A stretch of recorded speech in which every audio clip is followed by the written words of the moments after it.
Hello everybody and welcome.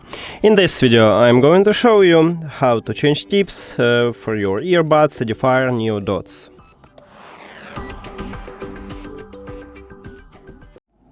You have to start by remove the old ear tips. Now let's make the same for the right earbud. Here we go. After that, select new ear tip size, I'm going with this one, and then attach it.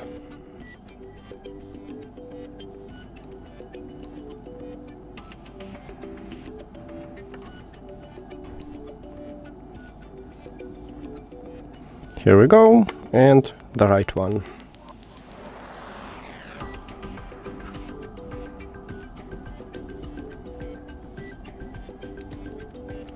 And that's it.